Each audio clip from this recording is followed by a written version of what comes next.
नमस्कार। Sunshine classes जर्डी में आपका स्वागत है। मैं विवेक वर्मा आपका स्वागत करता हूं।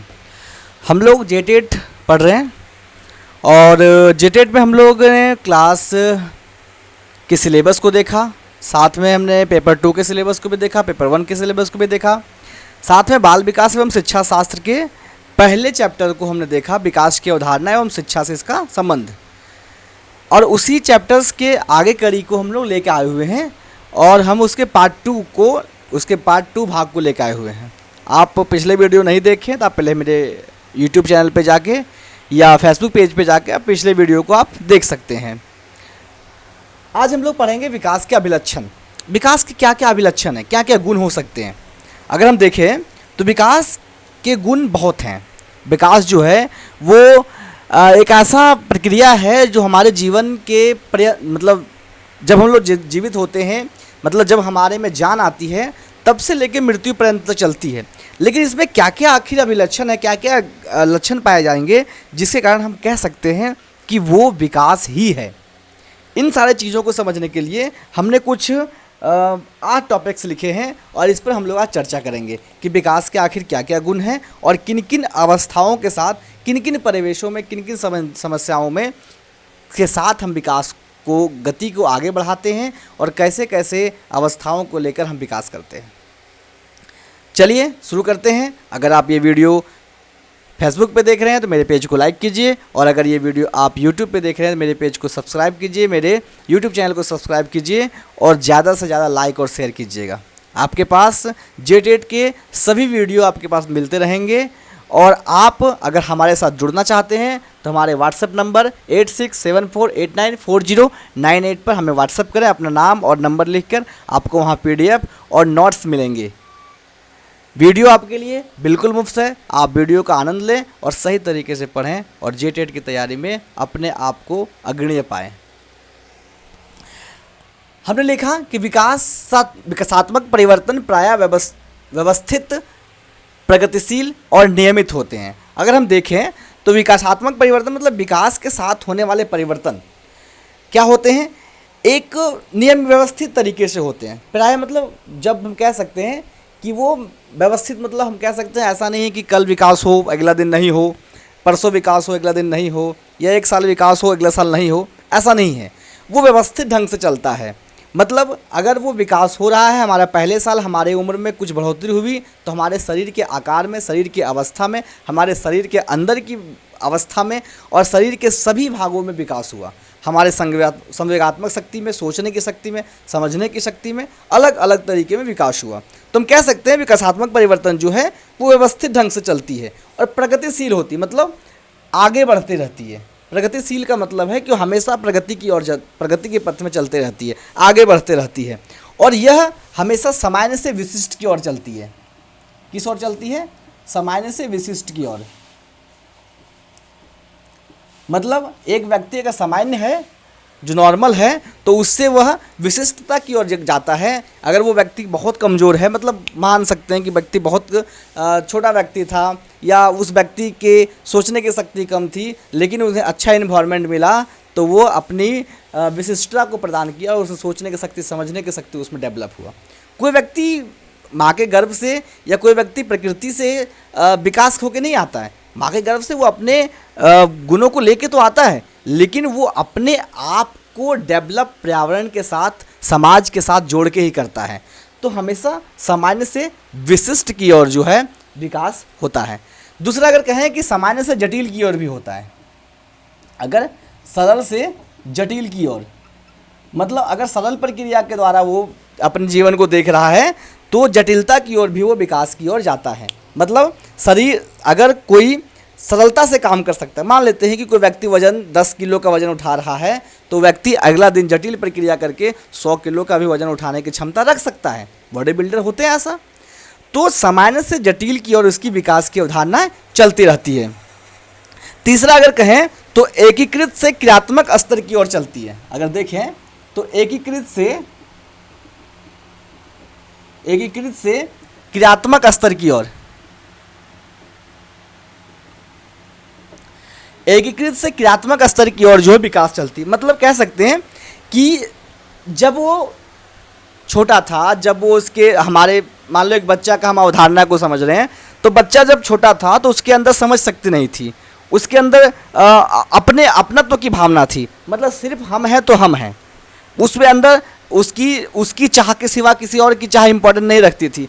लेकिन वो अब क्रियात्मक स्तर की ओर चल रहे हैं, मतलब उसके अंदर कार्य करने की क्षमता भी आ गई और उसके अंदर अपने दोस्तों की सहभागिता के साथ भी जुड़ने का संबंध आया, संभाव आया। तो कह सकते हैं कि विकास जो एकीकृत से क्रियात्मक स्तर की ओर भी चलती है। ठीक है, तो हमने 3 स्तर देखा।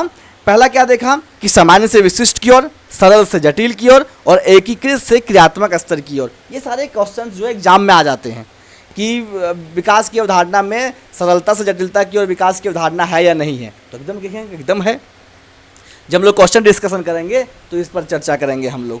अगर हम देखें तो यह एक क्रम है का मतलब कह सकते हैं कि यह एक ऐसा कर्म है जो लोग अनुसरण करते हैं। मतलब यह एक ऐसा कर्म मतलब क्रिया है जिसमें इसका 1 2 3 4 5 मतलब लगातार चलते रहता है। जब तक हमारा अस्तित्व खत्म नहीं हो जाता है तब तक ये विकास हमेशा चलते रहता है। तो इस प्रकार कह सकते हैं कि विकासात्मक परिवर्तन व्यवस्थित होता है, प्रगतिशील होता है और नियमित परिवर्तन के साथ चलता है। मतलब एक व्यवस्थित ढंग से चलता है, सीधे साधे तौर पे, साथ में नियमित चलता है।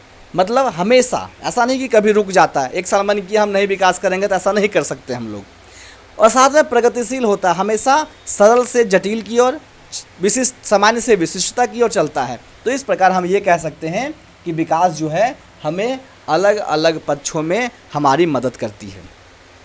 ठीक है, आगे बढ़ते हैं। दूसरा है विकास बहुआयामी होता है। बहुआयामी के अर्थ है कि वो बहुत तेज़ी से वृद्धि करता है और बहुत धीमी वृद्धि करता है, ऐसा भी हो सकता है। विकास क्या होता है? बहुआयामी होता है। बहुआयामा का सीधा सा अगर अर्थ समझे हम लोग तो कुछ ऐसे क्षेत्र हैं जहाँ लोग जल्दी डेवलप कर जाते हैं, कुछ ऐसे क्षेत्र हैं जहाँ लोग कम धीरे धीरे डेवलप करते हैं।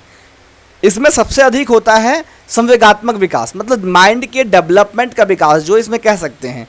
जैसे हम कहें कि अगर एक व्यक्ति का शहर में रह रहा है तो उसके अंदर सोचने की शक्ति, उसके अंदर समझने की शक्ति ज़्यादा आ सकती है गांव के लोगों की अपेक्षा। अब आप कहेंगे ये कैसे?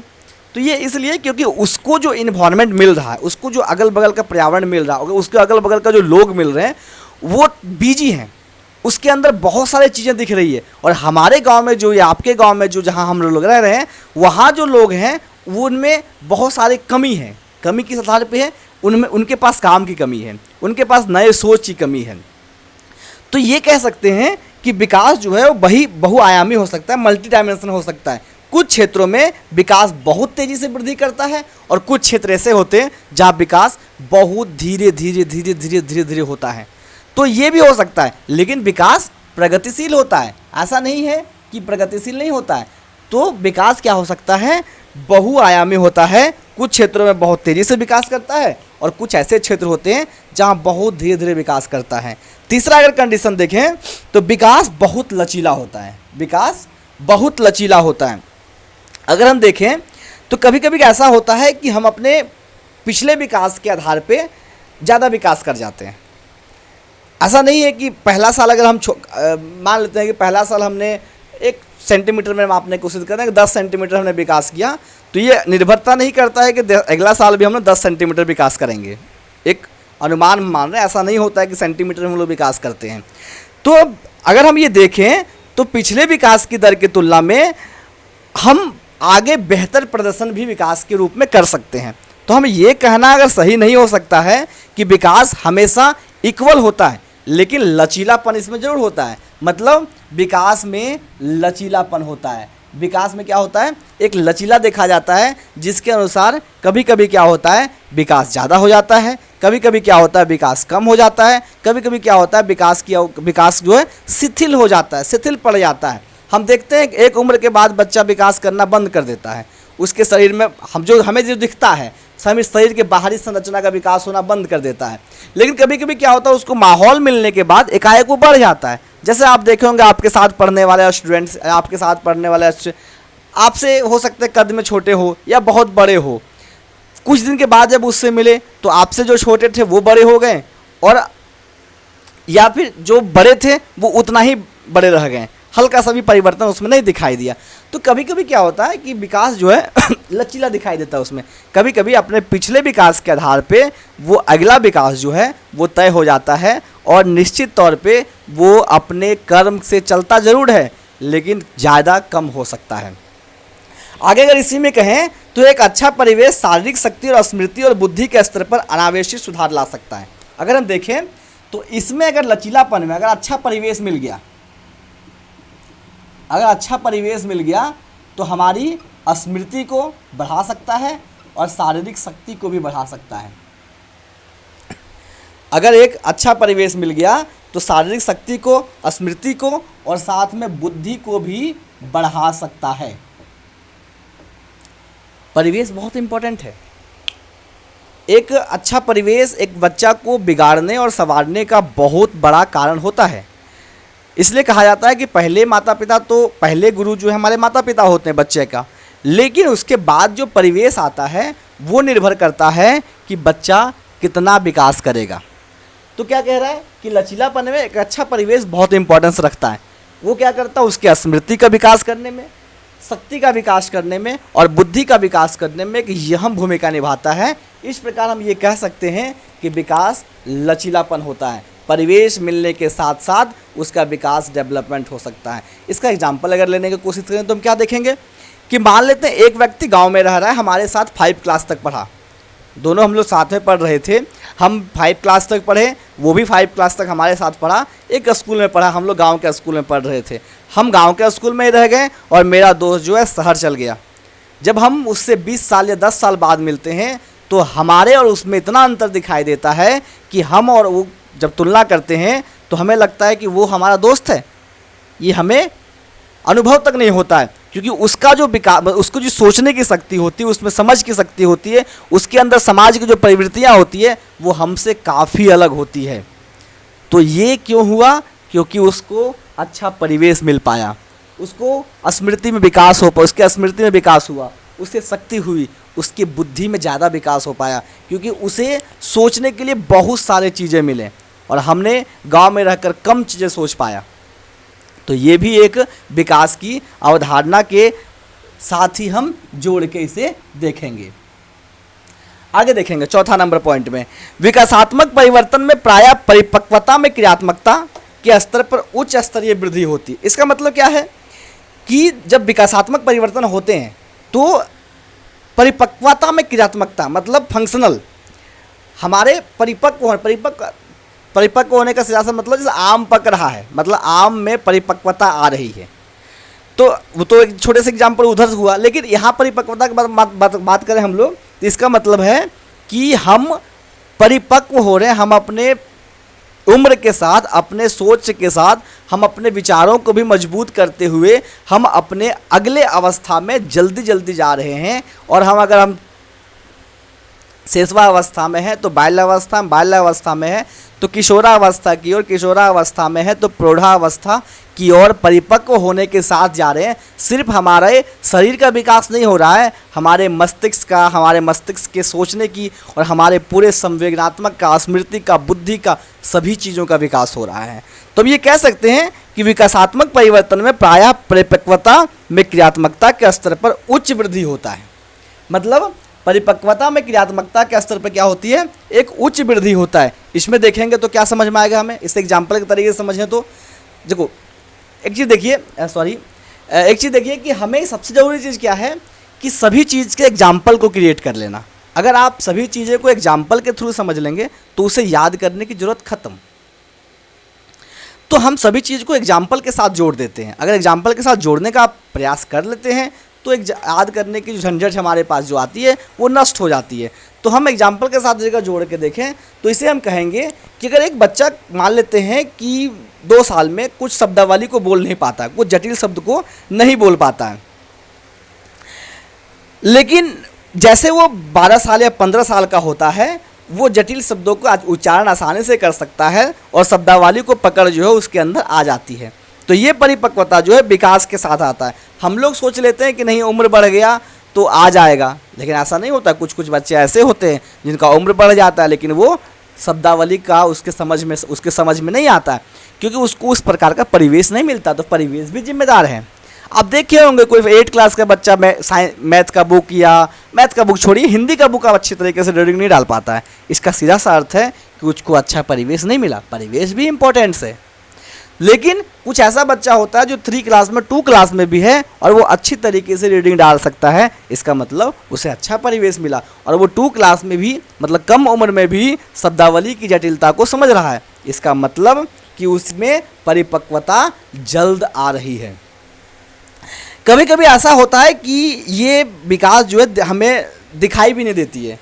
जैसे हड्डियों की घनत्व में कमी हो जाती है, हमारे शरीर के हड्डियों की घनत्व में जो है कमी होने लगती है, हड्डियाँ की जो है आकार में जो है कुछ कमियां होने लगती है। ये दिखाई नहीं देता, लेकिन ये होता है। और कभी कभी जो है हमारी याददाश्त कमज़ोर होने लगती है। जैसे वृद्धावस्था में हम लोग जाने लगते हैं तो याददाश्त कमज़ोर होने लगती है। तो ये भी हमारा एक उच्च स्तरीय वृद्धि को भी निर्भर करता है कि ऐसा होता है कि हमेशा विकास पॉजिटिविटी की ओर ही नहीं जाता है, कभी कभी विकास नेगेटिविटी की ओर भी जाता है, और उस दौरान हमारे याददाश्त शक्ति भी कमज़ोर होती है। जैसे हम लोग वृद्धावस्था में जब देखे होंगे बूढ़े लोगों को, तो हमने देखा कि उनकी सोचने की शक्ति जो है हल्का सा कम हो जाती है और वो कम सोच सकते हैं। और हम अगर देखें कि जटिलता के बारे में देखें, हड्डियों की जटिलता के बारे में, तो जैसे जैसे आदमी बड़ा होता है उसकी हड्डियों की जटिलता कमज़ोर होने लगती है, कम होने लगती है। तो ये भी एक उदाहरण है, कह सकते हैं कि विकास के परिवर्तन जो है क्रियात्मक स्तर पर उच्च वृद्धि तो होती ज़रूर है, लेकिन कभी कभी इसका नेगेटिव परिणाम भी देखने को हमें मिलता है। तो नेगेटिविटी को भी लेके हम लोग चलेंगे। आगे 5वां देखें तो विकासात्मक परिवर्तन मात्रात्मक होते हैं। मात्रात्मक का मतलब सीधा सा क्वांटिटिव, मतलब अगर हम देखें विकासात्मक परिवर्तन मात्रात्मक होते हैं कि इसका सीधा सा अर्थ क्या समझेंगे कि अगर आयु बढ़ रहा है तो कद बढ़ेगा, मात्रा के साथ आयु बढ़ रहा है तो कद बढ़ेगा। अगर इसे गुणात्मक रूप में देखें तो नैतिक मूल्यों का भी निर्माण होगा। मतलब अगर आयु बढ़ रहा है तो हमारे अंदर नैतिक शिक्षा आएंगे, मतलब जो हमें नियम के साथ हमें नेचुरलिटी करना चाहिए, उन सारे शिक्षाएं हमारे पास आएगी। तो आयु बढ़ने के साथ कद बढ़ना और नैतिक मूल्यों का विकास होना जो है ये मात्रात्मक परिवर्तन को दर्शाने का एक अच्छा उदाहरण है। अगर 6ठा पॉइंट देखें हम लोग तो किशोरावस्था के दौरान शरीर के साथ साथ, यहाँ लिखे हम लोग किशोरावस्था के दौरान शरीर के साथ साथ संवेगात्मक, सामाजिक, संज्ञानात्मक, विकासात्मकता की तेजी में परिवर्तन दिखाई देते हैं। अगर हम देखें तो किशोरावस्था जैसे हमारे पास आती है, बच्चा जब हम लोग बच्चे को पढ़ रहे हैं, बच्चे की उदाहरणा को पढ़ रहे हैं, तो जब किशोरावस्था हमारे पास आती है तो उसमें संवेगात्मक शिक्षा मतलब सोचने की शक्ति, समाज के बीच की जो चीज़ें हैं ये इस चीज़ के बारे में हमने पहले डिस्कशन भी किया है, और संज्ञानात्मक क्रियात्मकता के बारे में भी परिपक्वता आने शुरू होती है और तेज़ी से परिवर्तन आती है। इसका सीधा सा अर्थ क्या है तेज़ी से परिवर्तन आने का मतलब कि इन सारे विकास को उस मतलब कह सकते हैं पर्टिकुलरली बच्चा में आसानी से देखा जा सकता है कि एक बच्चा जो कभी नहीं बोलता था, क्लास में दुबक के बैठता था, डर लगता था उन्हें, वो आज बहुत बोल रहा है। एक बच्चा जो सवालों से डरता था, हो सकता है 4-5 साल वो सवालों का गुणी बन जाए, उन्हें सवाल इतने अच्छे लगे कि टीचर को परेशान कर दे। एक बच्चा जो अपने समाज में बुरे व्यवहार के साथ जाना जाता था कि ये बदमाशी बहुत करता है, किसी को भी पत्थर मार देता है, किसी को भी कुछ मार कर देता है, वो बच्चा अब इतना सीधा हो गया है कि उसकी लोग तारीफ़ करते नहीं थकते हैं। तो ये परिवर्तन उसके किशोरावस्था में दिखाई देता है। कुछ गड़बड़ भी होती है, कुछ गलतियाँ भी दिखाई देती है, कोई बच्चा बदमाश निकल जाता है जो शुरू में अच्छा होता है, तो ये परिवर्तन है। तो इस तरह के परिवर्तन जो है हमें किशोरावस्था में दिखाई देते हैं। अगर आगे देखें हम लोग तो विकास प्रासंगिक हो सकता है। प्रासंगिक का मतलब क्या है? सिंपल वही चीज़ है जो हमने यहाँ समझा लचीले वाले भाग में कि विकास जो है वो प्रासंगिक हो सकता है। प्रासंगिक का मतलब है कि ऐतिहासिक, परिवेशीय और सामाजिक घटकों से प्रभावित होता है। मतलब अगर कोई ऐतिहासिक जगह पे रह रहा है, जैसे हमने एक उदाहरण आप अगर समझने की कोशिश करें तो अब देखिए भारत के जो आर्मी ऑफिसर्स हैं उसमें बहुत सारे पंजाबी हैं, पंजाब के लोग जो हैं अधिकतर लोग आर्मी में जाना पसंद करते हैं। ऐसा क्यों? तो हमारे पास जवाब होता है कि वहाँ के अगल बगल के लोग जाते हैं इसलिए। ये तो सही चीज़ है, लेकिन इसका एक कारण ये है कि पंजाब के लोगों में ये ऐतिहासिक चीज़ें हमारे पास आ गई है कि हमारे अगर उन्हें वहाँ के गार्जियंस की अगर आप मोटिवेशन समझने का प्रयास करें, मोटो समझने का प्रयास करें, तो समझ में आता है कि वहाँ के गार्जियंस ये चाहते हैं कि मेरा अगर 2 बेटा है तो एक बेटा आर्मी में जाना चाहिए। और क्योंकि वहाँ का परिवेश ऐसा है, वहाँ का ऐतिहासिक गुण ऐसा है कि लोग के दादा परदादा, लोगों के चाचा भाई कोई बलिदान दे दिए हैं, कोई आर्मी में शहीद हो गए हैं, तो उनके याद में भी लोग आर्मी तक जाते हैं कि नहीं हमें जाना है, हमें भारत के लिए लड़ना है, हमें भारत की सुरक्षा करना है। तो ये एक ऐतिहासिक परिवर्तन हुआ। इन ऐतिहासिक परिवर्तन के साथ भी हमें प्रासंगिक रूप में विकास दिखाई देता है कि वो व्यक्ति जो बचपन में उसे कोई ख्वाहिशें नहीं रहती है कि हमें आर्मी ज्वाइन करना है, लेकिन जैसे जैसे जैसे जैसे जैसे वो बड़ा होता है वो अपने घर के, अपने पड़ोस के, आस पड़ोस के लोगों की कहानियाँ सुनता है कि आपके दादाजी इस लड़ाई में लड़े थे, आपके दादाजी का ये देखो पुरस्कार, आपके दादाजी के ये, आपके पापा के ये वीरता चक्र है, तो उनके अंदर भी मन में जागृत होने लगता है कि हमें भी यही करना है। तो ये भी एक विकास की और उसके दिमाग में ये फिट हो जाता है कि हमें यही करना है और इसकी विकास उस ओर चलने लगती है। तो ये एक इम्पॉर्टेंट फैक्टर दिखाई देता है कि विकास में ऐतिहासिक परिवर्तन बहुत महत्वपूर्ण भूमिका निभाता है। दूसरा है परिवेश। अगर विकास प्रासंगिक होता है इसमें देखें तो परिवेशीय भूमिका बहुत इंपॉर्टेंट है। हम जिस परिवेश में रहते हैं, हमारा परिवेश जो है, हमारा खान पान जो है, हमारा सोच जो है, हम उस अनुसार विकास करते हैं, हमारा विकास उस अनुसार होता है। जैसे आप देखें लद्दाख के लोग ज़्यादातर चीन जैसे लगते हैं। चीन के लोग अगर आप सामने से देख लें कभी तो कहेंगे चीनी है, ये तो चीन देश से आया है, लेकिन वो भारतीय है। वो गर्व से कहता है कि हम भारतीय हैं, हम उन्हें भारतीय मानते हैं, लेकिन उनका परिवेश जो है वो चीन से सटा हुआ है, इसलिए उसका विकास जो है चीन के जैसा हो गया है, चीनी भाषाओं जैसा हो गया है, चीनी के भाषाएं, चीनी प्रक्रिया अवस्था जैसा हो गया है। उसी तरह जो बॉर्डर के किनारे सटे हुए देश होते हैं उनका विकास जो है उसी परिवेश में हो जाता है। कोई देश का ले लें, अगर ऑस्ट्रेलिया का हम उदाहरण ले लें तो वहाँ के लोग गोरे इसलिए होते हैं क्योंकि वहाँ का परिवेश ऐसा है। तो परिवेश भी विकास में बहुत भूमिका निभाता है। अगर हम कहें सामाजिक और सांस्कृतिक घटकें भी विकास को प्रभावित करती है। सामाजिक और सांस्कृतिक घटकें का अर्थ क्या है कि समाज में जो चीज़ें होती है जैसे पूजा पाठ, मंदिर मस्जिद में नमाज पढ़ना, या फिर कह सकते हैं कि हमारे सभ्यता के प्रति हमें जागरूक रखना।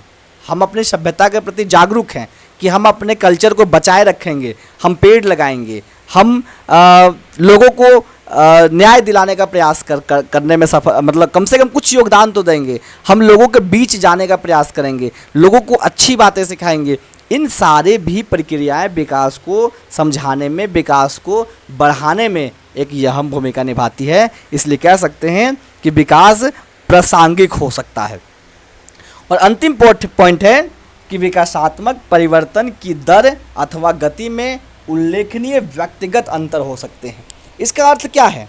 उल्लेखनीय व्यक्तिगत अंतर का मतलब है कि अगर एक बच्चा अपने परिवेशीय प्रभाव के कारण विकास कर रहा है या आनुवांशिक घटकों के कारण विकास कर रहा है, तो ऐसा नहीं है कि वो विकास कर रहा है और उसके साथ विकास करने वाला दूसरा बच्चा भी समान विकास करेगा।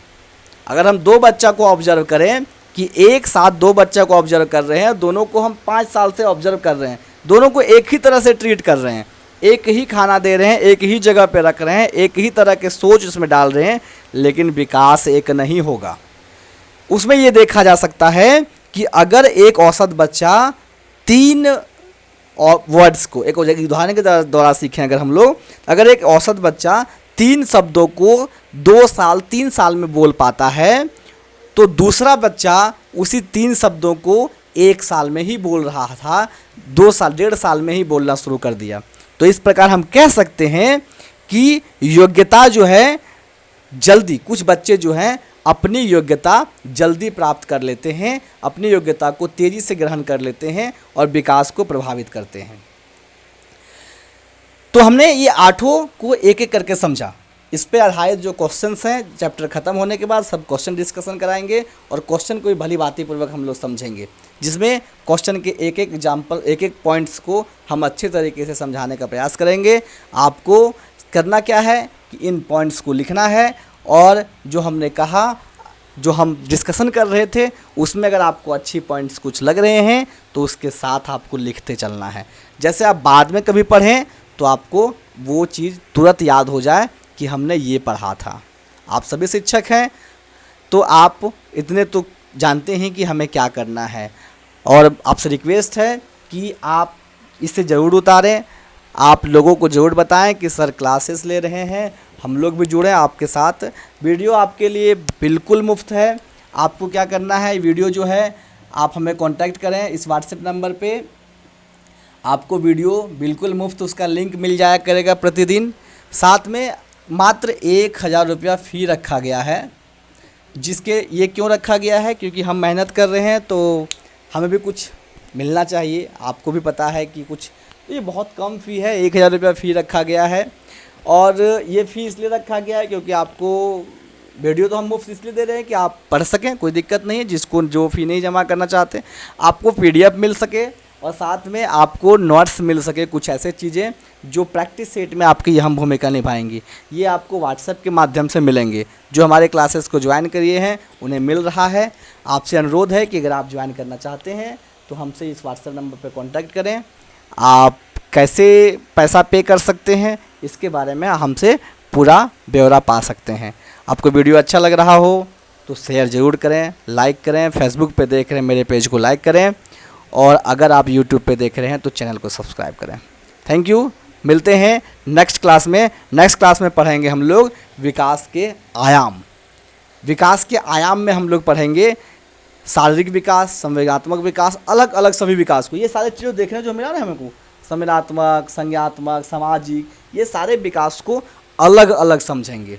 क्योंकि जब तक हमें नॉलेज डीप तरीके से नहीं मिलेगा, जब तक हम अंदर नहीं घुसेंगे किताबों के, तब तक हम क्वेश्चंस को कैसे पकड़ पाएंगे, क्वेश्चन को कैच नहीं कर पाएंगे।